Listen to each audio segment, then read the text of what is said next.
quero deixar uma reflexão com vocês sobre este texto aqui, Hebreus 12, do versículo 1 ao 3. Enquanto você encontra, vamos orar, vamos falar um pouquinho mais com o Papai do Céu.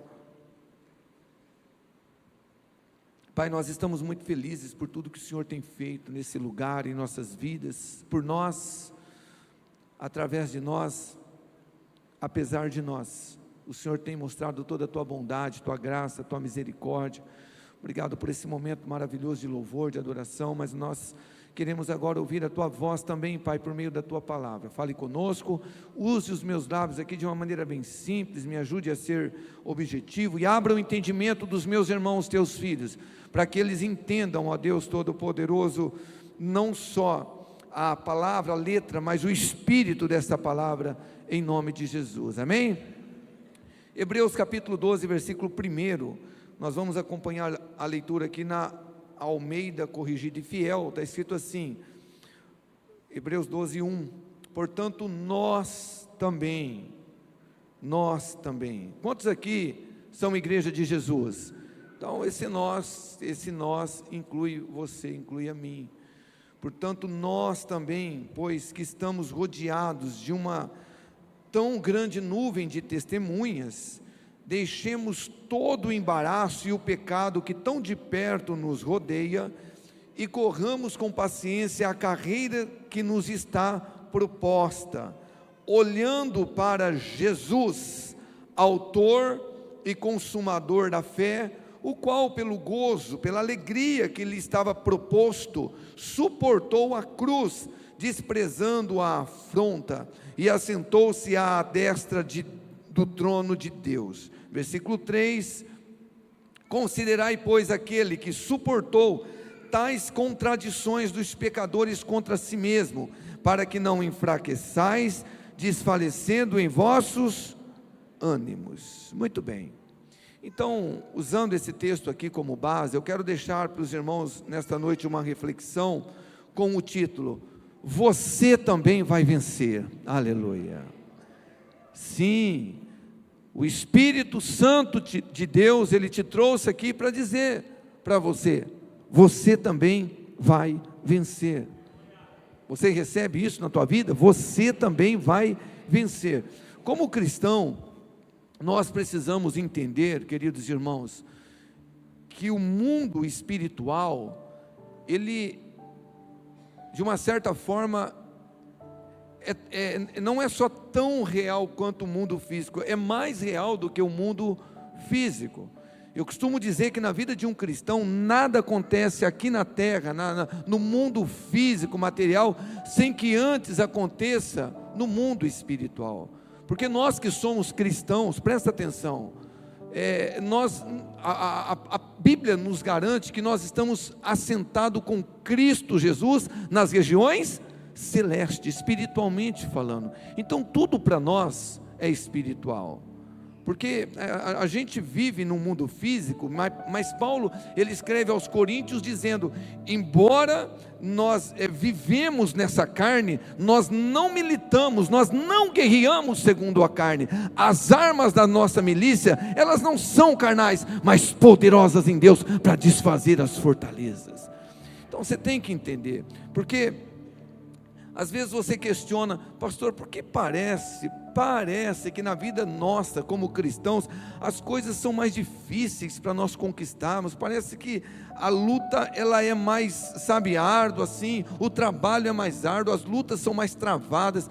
É normal, porque o homem natural, querido irmão, a pessoa que ainda não tem a revelação de Jesus, que está aí fora, perdido, ele só luta no mundo físico para conquistar algo. Então às vezes ele quer uma promoção no trabalho, e ele vai trabalhar a vida dele para isso, às vezes até de uma maneira errada, ilícita, vai puxar o tapete de alguém, e ele quer conquistar, mas ele luta só no mundo físico. Agora nós não, como igreja, nós temos que lutar aqui no mundo físico, mas também no mundo espiritual.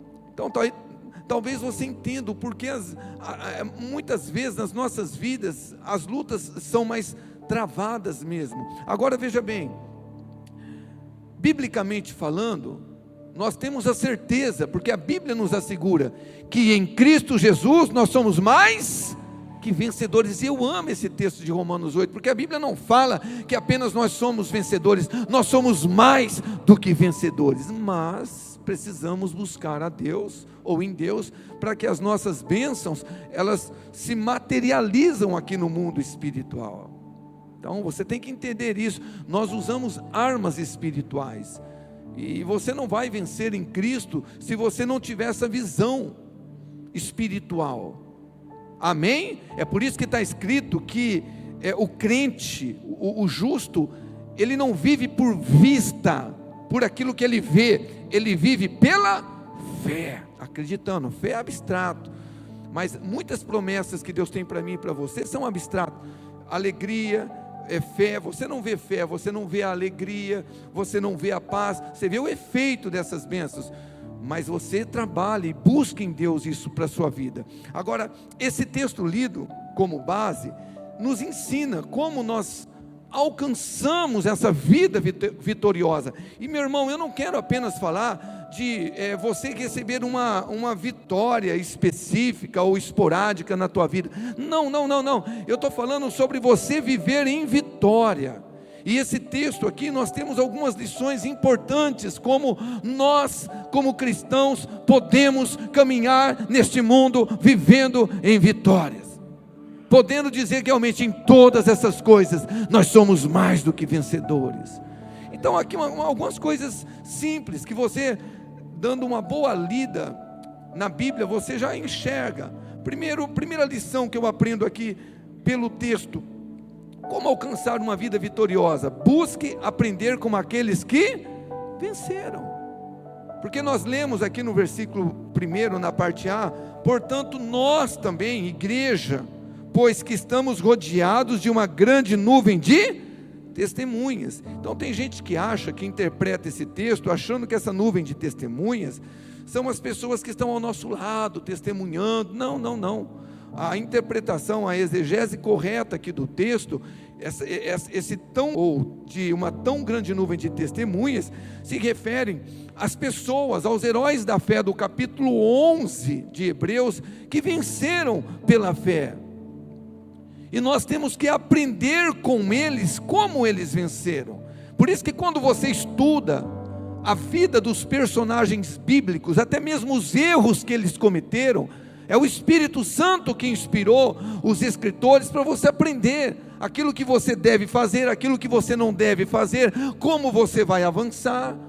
E a primeira lição que eu aprendo aqui para ter uma vida vitoriosa é buscar aprender como aqueles que venceram. E quando você dá uma olhadinha na vida desses testemunhos aqui do capítulo 11 de Hebreus, pelo menos 3 coisas você aprende. Primeiro, presta atenção, nós não somos os primeiros, gente, a lutar contra os problemas, a enfrentarmos as dificuldades da vida. Porque às vezes a gente tem esse hábito de comiseração, desculpe a palavra, de achar que minha luta é maior, isso só acontece comigo. Não. Leia o capítulo 11 de Hebreus, depois vai estudar no Velho Testamento as vidas destes homens. Eles também tiveram problemas como você, eles tiveram que enfrentar adversidades como você. Outra coisa que nós aprendemos com a nuvem de testemunhas aqui do capítulo 11 de Hebreus, irmãos, é que nós temos lutas sim, mas que nunca nós lutamos sozinho, porque Jesus, Deus, está sempre ao nosso lado. Ele nunca desampara você, como o próprio escritor aqui aos Hebreus, ele vai dizer, mesmo no capítulo 12, eu nunca vou deixar vocês, jamais vou abandonar vocês. Então você pode ter chegado aqui, debaixo talvez de um contexto que você está vivendo de lutas, no casamento, em alguma área da sua vida, lá na tua empresa, mas você saiba, você não está sozinho, Deus está com você. E outra coisa que eu aprendo com esses heróis da fé, com essa nuvem de testemunho, eles venceram para que pudessem ser testemunhos para nós, e nós também precisamos vencer para que sejamos testemunhas para aquelas pessoas que estão ao nosso lado. Porque, irmão, nada de errado a gente começar a pregar Jesus e falar para as pessoas: olha, você precisa ler o capítulo 11 de Hebreus e ver ali tantas tantas pessoas que venceram pela fé, nada de errado. Mas como é bom você falar, meu querido irmão, é verdade que na Bíblia nós temos lá uma nuvem de testemunhas que venceram, mas eu quero dizer para você, olha aqui para mim, eu também venci e estou vencendo em Cristo Jesus. A minha família era assim, mas agora não é mais. O meu casamento era assim, mas agora não é mais. Eu era um viciado, mas não sou mais. Jesus me libertou, eu alcancei vitória. Deus quer que você vença, para que você seja nuvem de testemunha para as pessoas também. E olha, no capítulo 11 de Hebreus, versículo 32 e 30, até o 34, está escrito assim sobre esses heróis da fé, sobre essa nuvem de testemunho. Olha só, e o que mais direi, diz o escritor, faltar-me-ia o tempo, contando de Gideão, de Baraque, de Sansão, e de Jefité, e de Davi, e de Samuel, e dos profetas, os quais pela fé venceram reinos, praticaram justiça, alcançaram promessas, fecharam a boca de leões, apagaram a força do fogo, escaparam ao fio da espada, da fraqueza tiraram forças, na batalha se esforçaram, puseram em fuga os exércitos dos estrangeiros. Então busque aprender com esses homens, como eles venceram, e se o Deus deles deu vitória para eles, nós servimos o mesmo Deus, Ele também vai dar vitória para você. Isso, acredita nisto. Uma segunda lição que nós aprendemos com esses heróis da fé, com essa nuvem de testemunho, para alcançar uma vida vitoriosa, olha só, abandone os embaraços da vida. E você vê isso na vida de muitos deles, como Abraão. Quando as coisas não estavam dando muito certo para ele, falou, aparta aí da sua família, isso não é um convite para você, por favor, tá? Você tem que ler o contexto e estudar o contexto. Mas deixa a tua casa, a tua parentela para o lugar onde eu vou te mostrar, tenho algo para você, alguns embaraços você precisa deixar, Abraão, e tantos outros. Isso daqui é uma lição para nós também, como alcançar uma vida vitoriosa. Abandone os embaraços da vida. Nós lemos aqui mesmo no versículo 1, Hebreus 12, versículo 1, a parte B, deixemos todo o embaraço. Esse texto na versão nova, na nova linguagem de hoje, né, está escrito assim, deixando de lado tudo o que nos atrapalha, deixando de lado tudo o que nos atrapalha. É a nova tradução da linguagem de hoje, traz esse texto assim. Então, como que eu alcanço uma vida vitoriosa? Abandone os embaraços da vida. E irmã, se você fazer uma pesquisa no Google e buscar a definição da palavra embaraço, você vai encontrar estorvo, obstáculo, impedimento, tudo isto é embaraço. E a Bíblia está dizendo aqui, deixando de lado tudo o que nos atrapalha, todo o embaraço. Agora, veja bem, a Bíblia é muito clara, categórica em dizer que sou eu que preciso abandonar tudo o que impede o meu progresso espiritual. Porque muitas vezes, eu tenho dito isso algumas vezes aqui, principalmente de terça-feira. Muitas vezes o que nós precisamos não é de um milagre, sabe do que é? É de uma atitude, para deixar o embaraço, aquilo que está atrapalhando o nosso progresso espiritual. Então, quando eu falo aqui com muito amor, respeito e carinho, acerta o teu casamento se você não é casado, sabe, deixa os embaraços da sua vida, seja uma pessoa que, trabalhe para viver em paz. São embaraços, são coisas que às vezes o diabo usa para atrapalhar a bênção que Deus tem para a sua vida, meu irmão.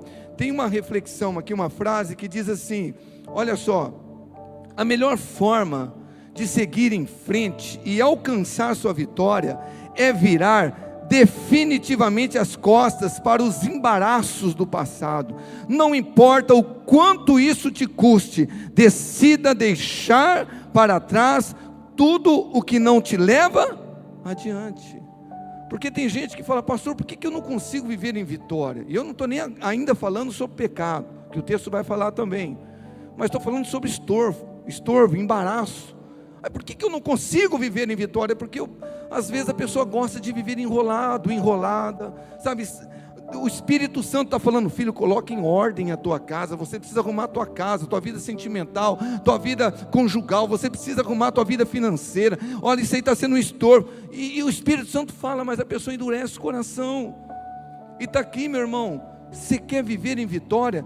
Deixe de lado tudo o que te atrapalha, estorvo, embaraço, seja o que for. E eu repito, o texto fala: deixando de lado. Sou eu que tenho que deixar. Quando o Espírito Santo me convencer, aí eu tomo uma atitude, meu irmão, com todo o respeito. A gente corre o risco de morrer e passar a eternidade no inferno, porque Ele não vai te obrigar a nada. Ele fala com você como está falando aqui. Ele te trouxe aqui para falar: eu quero que você viva em vitória, meu filho, mas deixa os embaraços, acerta a tua vida, põe ordem na tua vida. Você quer ser uma pessoa próspera, financeiramente falando? Seja um dizimista, acerta a sua vida, sabe? Realmente, coloque em ordem a tua casa. Amém? Uma terceira lição aqui, para nós alcançarmos uma vida vitoriosa. Eu estou pregando Bíblia para vocês, está dentro da Bíblia, está aqui, ó. Decida abandonar o pecado. Decida abandonar o pecado. Nós lemos também no versículo 1 de Hebreus capítulo 12: deixemos o pecado que tão de perto nos rodeia. E eu estou aqui sentindo no meu coração, já saí do tópico, mas não está no meu esboço que eu fiz, mas talvez eu tenha que falar, porque o Espírito Santo está falando ao meu coração, voltando ao tópico anterior, deixando todo o embaraço. E Ele está me lembrando aqui de Abraão, quando teve que se apartar de Ló. Deus já tinha dito para ele, né? Falou: sai da tua parentela, do meio dos seus parentes, da tua casa, para a terra que eu vou te mostrar. E ele levou Ló, o sobrinho dele. E a vida de Abraão, embora ele estava prosperando, mas chegou um tempo que travou. Os pastores de Abraão começou a se desentender com os pastores de Ló, e aí Abraão teve que despedir o sobrinho. Falou: escolhe aí o lado que você quer ir. Se você for para a direita, eu vou para a esquerda. Se você quiser ir para as campinas, eu vou para os montes. Se você quiser ir para os montes, eu vou para a campina. E depois a vida de Abraão deslanchou. Talvez Deus está falando com pessoas aqui. Está na hora de você deixar o estorvo, talvez chamado pessoas, que está atrapalhando o seu progresso espiritual. Eu estou sentindo falar isso, eu até saí, mas eu estou voltando. Talvez é uma má amizade que está te levando, com todo respeito, para o buraco. E Deus está falando: não está na hora. Você não vai excluir ninguém, falando: não, mas não dá mais para andar com essa pessoa. Eu preciso realmente andar como Paulo escreve a Timóteo, com aqueles que confessam, professam a Deus. Deixa o estorvo, porque muitas vezes as pessoas são bênção na nossa vida. Só que quando a pessoa começa uma perturbação na sua vida, sabe, a pessoa ela não compartilha dos mesmos princípios do que você, e ela está te levando para baixo, para o álcool, para as drogas, para a prostituição, para a balada. Meu irmão, está na hora, abandona o estorvo, o obstáculo. Não é a pessoa em si, a pessoa, você continua orando por ela, amando ela, mas você precisa tomar uma decisão. E eu sinto estar falando isso, talvez o Espírito Santo quer tratar com alguém. Amém? Mas voltando aqui então, essa terceira lição para a gente alcançar uma vida vitoriosa: decida abandonar o pecado, porque também nós lemos: deixemos o pecado que tão de perto nos rodeia. E você nota que o pecado aqui está no singular. Talvez, quando o pecado na Bíblia, principalmente no contexto do Novo Testamento, está no singular, pode apontar para o pecado original, que a gente herdou lá de Adão, né? O pecado que todo mundo nasce com a natureza pecaminosa. Mas também aqui eu olho esse texto e vejo o escritor, inspirado pelo Espírito, dizendo: deixemos o pecado que tão de perto nos rodeia. E eu penso que esse pecado está no singular, pode ser aquele pecado de estimação, que a gente insiste em muitas vezes tolerar em nossa vida, ocultar em nossa vida. E se você quer ser uma pessoa que vive em vitória, você também precisa, e é uma decisão que nós temos que tomar, deixar, sou eu que tenho que abandonar. Deixemos, nós, igreja, abandonemos o pecado que tão de perto nos rodeia. E gente, eu penso que em toda a história da raça humana, talvez essa palavra que nós estamos aqui acompanhando, pecado que tão de perto nos rodeia, talvez em toda a história da raça humana, essa palavra nunca tenha um peso tão grande como nos nossos dias, porque hoje o pecado nos rodeia muito de perto, muito de perto. Eu já disse isso algumas vezes. Algumas décadas atrás, um homem, uma mulher, até por exemplo, para se prostituir com uma imagem pornográfica, era difícil, porque tinha censura na TV, não é assim? Os mais antigos, aí até década de 80, 70, não era canal aberto, você não tinha prostituição, era talvez uma revista pornográfica que a pessoa tinha uma dificuldade para comprar. Hoje, meu irmão, hoje, uma criança de 2 anos, se você não tomar cuidado, ela está com o celular, vendo pornografia, vendo prostituição. Hoje, tem muitos cristãos que, com todo o respeito, saem de um culto como este e vai assistir série, com um monte de homossexualidade, prostituição, adultério. O pecado, a cada dia, está mais próximo da vida do homem. E a Bíblia fala que a gente tem que deixar o pecado que tão de perto nos rodeia, porque isto atrapalha nós vivermos em vitória. Olha o que está escrito em Isaías 59, versículo 1 e 2. Isaías 59, versículo 1 e 2. Eis que a mão do Senhor não está encolhida para que não possa salvar, nem agravado o seu ouvido para não poder ouvir. Olha o que Deus fala para o seu povo: mas as vossas iniquidades fazem separação entre vós e o vosso Deus, e os vossos pecados encobrem o seu rosto de vós, para que não vos ouça. Agora eu pergunto para você, meu querido irmão, minha querida irmã, você acha que essa palavra, ela foi só para o povo de Deus no Antigo Testamento, que Deus disse: eis que a minha mão não está encolhida para que não possa te salvar, nem o meu ouvido tapado para que não possa te ouvir, mas são as vossas iniquidades que fazem? Você acha que essa palavra é só para eles, ou foi só para eles? É para nós também, meu querido irmão. Não adianta a gente se encantar com essas mensagens modernas, de que não, é tudo pela graça, Jesus já morreu pelo nosso pecado, agora a gente pode viver do jeito que a gente quer, o importante é confessar Jesus, se batizar. Meu irmão, se a gente tolerar pecado em nossa vida, a gente não vai viver uma vida de vitória. Não adianta, não adianta, não adianta. Tem um texto que eu vou ler para vocês aqui, que não está aí na projeção, que eu medito muito nele. 1 de João 5,18, está escrito assim: sabemos que todo aquele que é nascido de Deus não vive pecando. Quantos aqui são nascidos de Deus? Quem nasceu de Deus, quem recebeu a graça de Jesus, está escrito, não vive na prática do pecado, antes o guarda aquele que o nasceu de Deus, e o maligno não lhe toca. Eu acho linda essa promessa. Marca aí, 1 de João 5,18.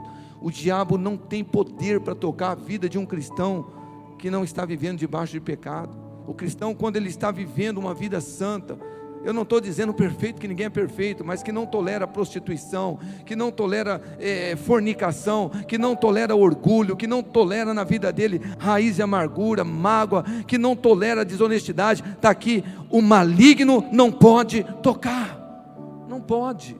Mas então a gente precisa entender isso aqui, nós estamos falando sobre algumas lições aqui do texto, para vivermos em vitória. Decida abandonar o pecado. Tem uma frase que diz assim: o pecado é a chave que fecha as janelas do céu e abre as portas do inferno.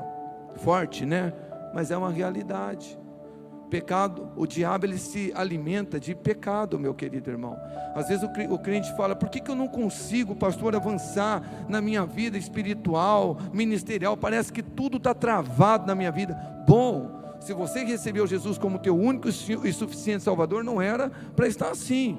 Então aí eu tenho que me examinar e ver se não tem pecado tolerado na minha vida. Como eu disse, se não há mágoa, ressentimento, ódio, orgulho, soberba ou desonestidade, algo que eu estou ali ainda alimentando na minha vida.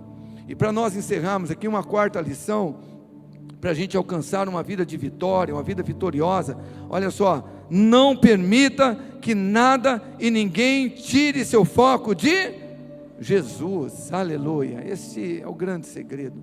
Não permita que nada e ninguém tire seu foco de Jesus. Nós lemos em Hebreus 12:2, no versículo A: olhando para Jesus, autor e consumador da fé. Você quer realmente viver em vitória, meu irmão, minha irmã? Está aqui, ó. Não permita que nada e ninguém roube, tire o teu foco de Jesus. E presta atenção, nós podemos e devemos aprender com os heróis da fé, com a nuvem de testemunho aqui que nós estamos aprendendo, mas só Jesus é o nosso alvo, só Jesus, porque esses heróis da fé, você vai estudar a vida deles, e você vai ver que eles falharam muito também, eles erraram muito, mas Jesus, Ele nunca falhou. Por isso que a gente não pode tirar os olhos de Jesus, a gente não pode, queridos irmãos. Hoje, eu até falei domingo aqui, dando um recadinho com bastante amor.